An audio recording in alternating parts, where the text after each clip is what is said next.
ಹಾಗೂ ಆರ್ಥಿಕ ಚಿಂತಕರು.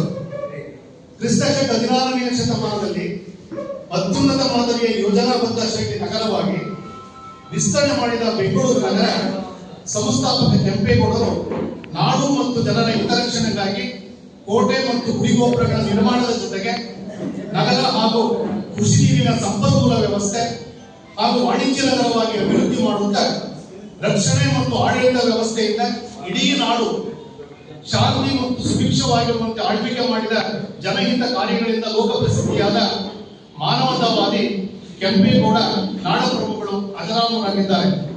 ಕೆಂಪೇಗೌಡರ ಆತ್ಮಸ್ಥೈರ್ಯ, ಪರಿಶ್ರಮ ಬದ್ಧತೆ, ನೈತಿಕತೆ, ಸ್ವಾಭಿಮಾನ, ಜನಹಿತ ಹಿತಾಸಕ್ತಿ, ಅನುಪಮ ವ್ಯಕ್ತಿತ್ವದ ನಾಯಕರ ಒಳನೋಟಗಳು ಈಗಿನ ಜನಪ್ರತಿನಿಧಿಗಳಿಗೆ ಮತ್ತು ಆಡಳಿತಗಾರರಿಗೆ ಪ್ರೇರಕ ಶಕ್ತಿಯಾಗಿ ಮಾದರಿಯಾಗಬೇಕಾಗಿದೆ. ವರ್ತಮಾನ ಬದುಕಿನ ಒಳಿತಿಗಾಗಿ ಮತ್ತು ಭವಿಷ್ಯತ್ತಿನ ಸುಭದ್ರತೆಗಾಗಿ ಚರಿತ್ರೆಯೊಂದಿಗೆ ನಾವೆಲ್ಲರೂ ಮುಖಾಮುಖಿಯಾಗಬೇಕಾಗಿದೆ.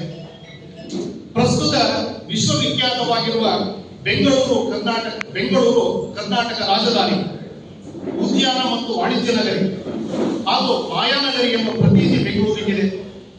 ರಾಷ್ಟ್ರ ಮತ್ತು ಅಂತಾರಾಷ್ಟ್ರೀಯ ಮಟ್ಟದಲ್ಲಿ ಜ್ಞಾನ ಮತ್ತು ಕೌಶಲ್ಯಗಳ ಹಾಗೂ ಐಟಿ-ಬಿಟಿಗಳ ಕೇಂದ್ರ, ಆರ್ಥಿಕ ಶಕ್ತಿಯ ತೊಟ್ಟಿಲು, ಸಾಂಸ್ಕೃತಿಕ, ಸೃಜನಶೀಲ, ಚಲನಶೀಲ ಪರಂಪರೆಯ ಪ್ರಯೋಗಶೀಲತೆಯ ಸೀಮೆ ಹಾಗೂ ಪ್ರಭುತ್ವದ ಆಡಳಿತಾತ್ಮಕ ಅಧಿಕಾರದ ಮೈದಾನವಾಗಿದೆ.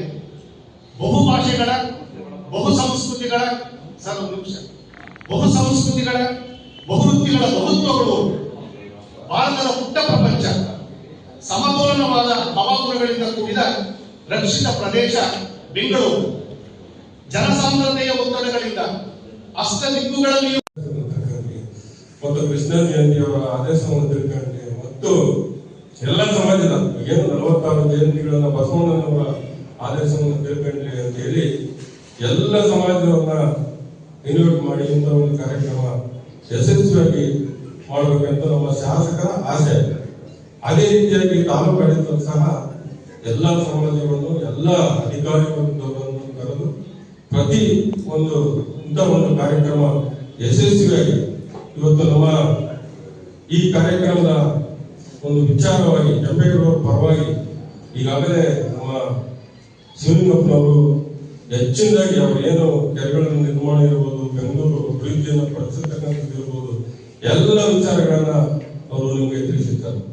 ಅದೇ ರೀತಿಯಾಗಿ ಇವತ್ತಿನ ಕೆಂಪೇಗೌಡರ ವಂಶಸ್ಥರಾಗಿರ್ತಕ್ಕಂಥ ಇದೀಗ ತಾನೇ ಇನ್ನೂ ಒಂದು ತಿಂಗಳು ಆಗಿರ್ತಕ್ಕಂಥ ನಮ್ಮ ಮುಖ್ಯಮಂತ್ರಿಗಳಾಗಿರ್ತಕ್ಕಂಥ ಡಿ ಕೆ ಶಿವಕುಮಾರ್ ಅವರು ಈ ಸಮಾಜದ ನೇತೃತ್ವವನ್ನು ವಹಿಸಿಕೊಂಡು ಇವತ್ತು ಉನ್ನತ ಒಂದು ಕೆಲಸ ಕಾರ್ಯಗಳನ್ನ ಮಾಡಿಕೊಂಡು ಸಮಾಜಕ್ಕಾಗಿರ್ಬೋದು, ಎಲ್ಲ ಸಮಾಜದ ಒಂದು ನಮ್ಮ ಕಾಂಗ್ರೆಸ್ ಪಕ್ಷದ ಒಂದು ಎಲ್ಲ ಸಮಾಜವನ್ನು ಇಟ್ಕೊಂಡು ಅವರು ಕಾಂಗ್ರೆಸ್ ಪಕ್ಷದ ನೇತೃತ್ವವನ್ನ ಇವತ್ತು ವಹಿಸಿಕೊಂಡಿರ್ತಾರೆ.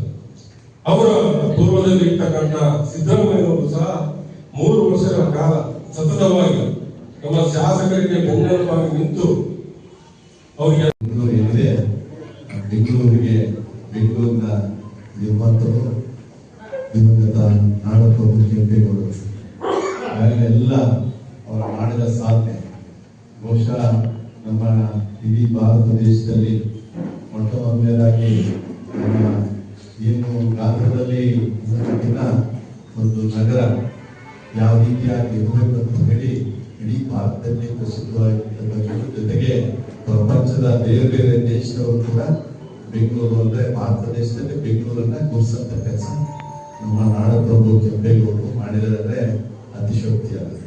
ಯಾಕಂದ್ರೆ ಅವರ ಎಲ್ಲ ಯೋಜನೆಗಳು ಬಹಳಷ್ಟು ಜನ ರಾಜರು ಬಹಳಷ್ಟು ಜನ ಆಗೋಗಿದ್ದಾರೆ. ಆದ್ರೆ ಅದರಲ್ಲಿ ಕೆಲವರೇ ಮಾತ್ರ ನಾವು ಅವರ ಕೆಲಸದಿಂದ ನಾವು ಅವ್ರನ್ನ ಗುರುಸಂತವ್ರು ನೆಲೆಸಿದ್ದೀವಿ. ಏನ್ ಬೆಂಗಳೂರು ಬಹುಶಃ ಈ ಭೂಮಿ ಏನು ಎಲ್ಲಿವರೆಗೆ ಇರ್ತದೆ, ಈ ಗಲಿಗ ಅಂತ ನಾವು ಭಾಷಿದ್ದೀವಿ, ಎಲ್ಲಿವರೆಗೆ ಇರ್ತದೆ ಅಲ್ಲಿವರೆಗೂ ಬೆಂಗಳೂರು ಇರ್ತದೆ. ಆ ಬೆಂಗಳೂರು ಎಲ್ಲಿವರೆಗೆ ಇರ್ತದೆ ಅವಾಗ ಕೆಂಪೇಗೌಡರು ಕೂಡ ಜೀವಂತವಾಗಿರ್ತಾರೆ, ಯಾಕಂದ್ರೆ ಅವರು ಮಾಡಿದ ಸಾಧನೆ. ಹಾಗಾಗಿ ಅವರು ಯಾವಾಗ ಬಹಳಷ್ಟು ಯೋಜನಾಬದ್ಧವಾಗಿ ಯಾವ ರೀತಿಯಾಗಿ ಒಂದು ನಗರವನ್ನು ಸೃಷ್ಟಿ ಮಾಡಬೇಕು, ಯಾವ ರೀತಿಯಾಗಿ ಜನಸಾಮಾನ್ಯರಿಗೆ ಉಪಯೋಗ ಅಂತ ಕೆಲಸ ಮಾಡಬೇಕು, ಕೆರೆ ಕಟ್ಟೆಗಳಿರ್ಬೋದು, ಪ್ರದೇಶಗಳಿರ್ಬೋದು, ಜನಸಾಮಾನ್ಯರಿಗೆ ಯಾವ ಜನ ಯಾವ ಕೆಲಸ ಮಾಡ್ತಾರೆ ಆ ಪ್ರದೇಶದ ಹೆಸರನ್ನೇ ಇಟ್ಟು ಅವರಿಗೆ ಉಪಯೋಗ ಮಾಡುವಂಥ ಕೆಲಸ ಇರ್ಬೋದು. ಅವರ ಎಲ್ಲ ಸಾಧನೆಗಳಲ್ಲಿ ನಾವು ನೋಡ್ಬೋದು ಅಂತ ಕೆಂಪೇಗೌಡರ ಜಯಂತಿ ನಾವು ಇವತ್ತು ಆಚರಣೆ ಮಾಡ್ತಾ ಇದ್ದೀವಿ. ಈಗಾಗಲೇ ಸಂಘಟನೆ ಸುಮಾರು 46 ಜಯಂತಿಗಳನ್ನ ಸರ್ಕಾರ ವತಿಯಿಂದ ನಾವು ಮಾಡ್ತಾ ಇದ್ದೀವಿ. ಬೇರೆ ಬೇರೆ ಪಕ್ಷಗಳ ಸರ್ಕಾರಗಳಿದ್ದಂಥ ಸಂದರ್ಭದಲ್ಲಿ ಆ ಯೋಜನೆ ಒಂದೊಂದೇ ಈಗಾಗಲೇ ಕಳೆದ ಒಂದು 15 ವರ್ಷಗಳಿಂದ 13 ವರ್ಷಗಳಿಂದ ನಮ್ಮ ಮೊದಲು ಎಲ್ಲ ಜಯಂತಿ ಕೆಲವೇ ಜಯಂತಿಗಳಿಗೆ ಸೀಮಿತ ಆಗಿತ್ತು. ಆದರೆ ಇತ್ತೀಚಿನ ದಿನಗಳಲ್ಲಿ 13ರಿಂದ 15ರವರೆಗೆ ನಮ್ಮ ಸನ್ಮಾನ್ಯ ಸಿದ್ದರಾಮಯ್ಯ ನೇತೃತ್ವದ ಸರ್ಕಾರ ಇತ್ತು. ಎಲ್ಲ ಜಾತಿ ಜನಾಂಗಗಳಿಂದ ಸಾಂಸ್ಕೃತಿಕ ನಾಯಕರೆಲ್ಲ ಗುರುತಿಸಿ ಅವರಿಗೆ ಆದ ದಿನಾಂಕವನ್ನು ಅವರ ವಿಶೇಷವಾದ ಜನ್ಮ ದಿನಾಂಕದಂದು ಅವರ ಜಯಂತಿಗಳನ್ನು ಮಾಡೋದ್ರ ಮುಖಾಂತರ ಇಡೀ ರಾಜ್ಯದಲ್ಲಿರ್ತಕ್ಕಂಥ ಎಲ್ಲ ಜಾತಿ ಜನಾಂಗಗಳು ಕೂಡ ಹೆಮ್ಮೆ ಪಡುವಂಥ ವಿಷಯಗಳಿಲ್ಲ. ಯಾಕಂದ್ರೆ ಯಾವುದೇ ಒಂದು ಜನಾಂಗದಲ್ಲಿ ಒಂದು ಸಾಂಸ್ಕೃತಿಕ ನಾಯಕರು ನೋಡಿದಾಗ ಅವ್ರ ಇತಿಹಾಸವನ್ನು ನೋಡಿದಾಗ ನಾವು ಇಂತರ ಇದರಲ್ಲಿ ಹುಟ್ಟಿದೀನಿ, ಯಾಕಂದ್ರೆ ನಾವೆಲ್ಲರೂ ನಮ್ಮ ಅಷ್ಟೇ ನೆನ್ಪಿಡ್ಲಿಕ್ಕೆ ಸಾಧ್ಯ. ಆದ್ರೆ ನಮ್ಮ ಜಾತಿ ವ್ಯವಸ್ಥೆನಲ್ಲಿ ನಮ್ಮನ್ನ ನಾವು ಗುರುತಿಸ್ಬೇಕಾದ್ರೆ ಇಂಥ ಒಬ್ಬ ಮಹನೀಯರನ್ನ ಜೊತೆಲಿ ಆ ಒಂದು ಇತಿಹಾಸವನ್ನ ನೋಡಿದಾಗ ನಮ್ಗೆಲ್ಲರಿಗೂ ಕೂಡ ಅರಿವಾಗ್ತದೆ. ಹಾಗಾಗಿ ಇಂಥ ಜಯಂತಿಗಳು ಯಾವುದೇ 46 ಜಯಂತಿಗಳಲ್ಲಿ ನೀವು ಯಾರನ್ನೇ ತಗೊಂಡು ಕೂಡ ನಾವೆಲ್ಲ ಜಾತಿ ಜನಕ್ಕೂ ಬೇಕಾದಂತ ಅವೆಲ್ಲರೂ ಕೂಡ ಅವರು ಮಾದರಿ. ಅವರನ್ನ ನೋಡಿ ನಾವೆಲ್ಲರೂ ಕೂಡ ಕರ್ತವ್ಯ ಬಹಳಷ್ಟು ಮುಖ್ಯ. ಯಾಕಂದ್ರೆ ನಾವು ಸ್ವಾತಂತ್ರ್ಯ ಪೂರ್ವದಲ್ಲಿ ಇಂಥ ರಾಜ್ಯದ ಯಾವ ರೀತಿಯಾದ ಅಭಿವೃದ್ಧಿ ಕೆಲಸಗಳನ್ನು ಮಾಡಬೇಕು